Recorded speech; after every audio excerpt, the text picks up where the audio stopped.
Bismillahirrahmanirrahim.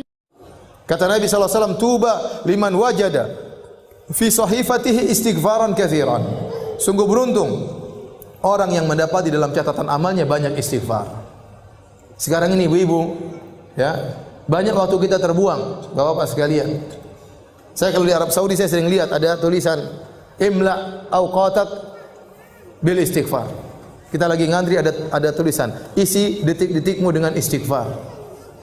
Kita kalau di Saudi kita jalan dari Mekah ke Madinah, tengah-tengah ada tulisan subhanallah, di tengah tulisan alhamdulillah. Kenapa orang yang bersafar? Agar ingat kepada Allah, kemudian dia berzikir di tengah jalan. Betapa sering saya lihat orang ngantri, mereka sambil berzikir astagfirullah, astagfirullah, astagfirullah, astagfirullah. Sekarang mulai berubah dengan adanya medsos. Sekarang orang ngantri langsung buka Facebook, astagfirullah, astagfirullah, astagfirullah. Alhamdulillah, alhamdulillah. Sekarang lihat macam-macam. Malah bikin dosa sambil nunggu, bikin dosa. Kenapa lihat macam-macam sambil nunggu? Isi waktumu menunggumu, antrianmu dengan dosa. Seakan-akan begitu. Lihat berita macam-macam, lihat berita hoax, lihat komentar-komentar, cari-cari kesalahan orang, ikut nge-share keburukan, ikut komentar keburukan, ikut nyakitin hati orang lain, nuduh yang tidak-tidak, ikut sebar berita bohong, ikut mendengar berita-berita ghibah, ikut baca berita-berita ngerumpi, melihat aurat orang lain. Isi waktumu dengan dosa, seakan-akan demikian. Nah, kita ini banyak dosa.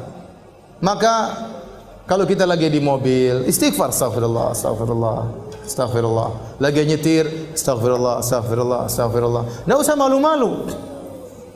Kadang kita duduk bareng mau astagfirullah enggak enak. Kayak soalim. Model kayak begini nanti cuek aja. Kerasin suara, astagfirullah, astagfirullah.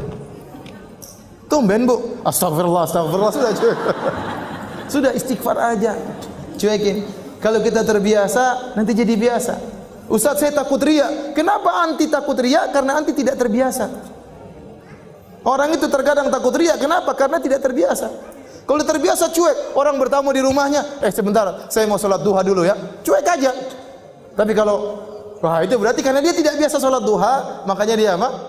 Takut riya. Tapi kalau dia biasa cuek, dia enggak peduli dengan manusia, gelar sajadah Allahu Akbar, tamu-tamunya ngobrol biarin aja. Harus biasakan diri seperti itu. Ya. Di bandara buka Quran takut riya. Kenapa? Karena jarang baca Quran. Kalau sering baca Quran di mana-mana enggak ada takut riya. Insyaallah, maksudnya Allah jaga diri. Ya. Maka maksud saya banyak waktu kita terbuang, isi dengan istighfar, astagfirullah, astagfirullah, astagfirullah. Orang kalau sudah istighfar manfaatnya banyak. Allah berikan dunia dan juga Allah berikan akhirat. Yang sini saya sampaikan. Siapa yang lebih baik daripada Allah Subhanahu wa taala? Tidak ada yang lebih baik daripada Allah Subhanahu wa taala.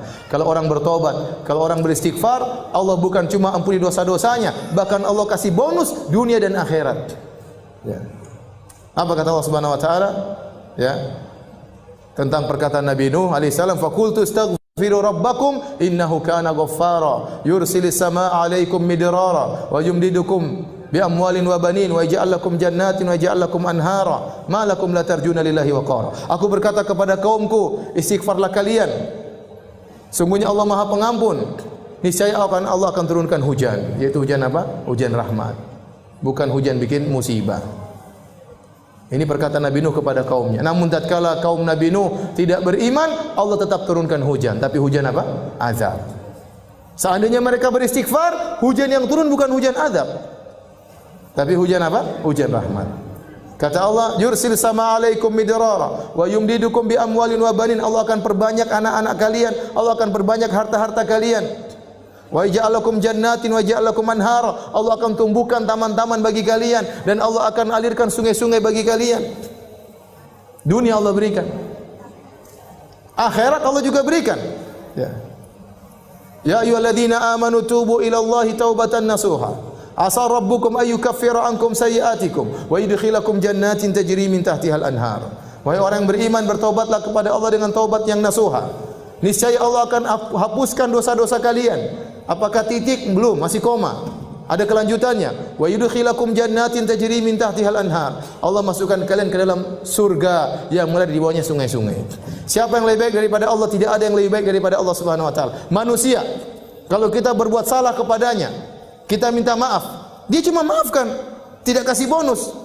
Apa ada orang kita maki-maki dia, setelah itu kita datang, maaf mbak, saya kemarin maki-maki mbak, saya minta maaf. Oh begitu, ini nih, saya terima permohonan maaf engkau dan ini mobil saya kasih buat kamu. Apa ada orang seperti itu? Mustahil.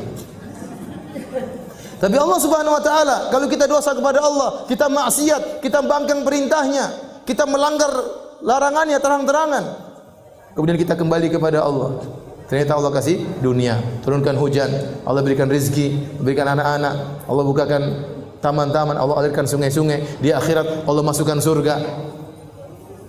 Terus lantas apa yang buat kita enggan untuk bertobat dan beristighfar kepada Allah Subhanahu wa taala? Dan istighfar yang terbaik adalah di waktu sahur.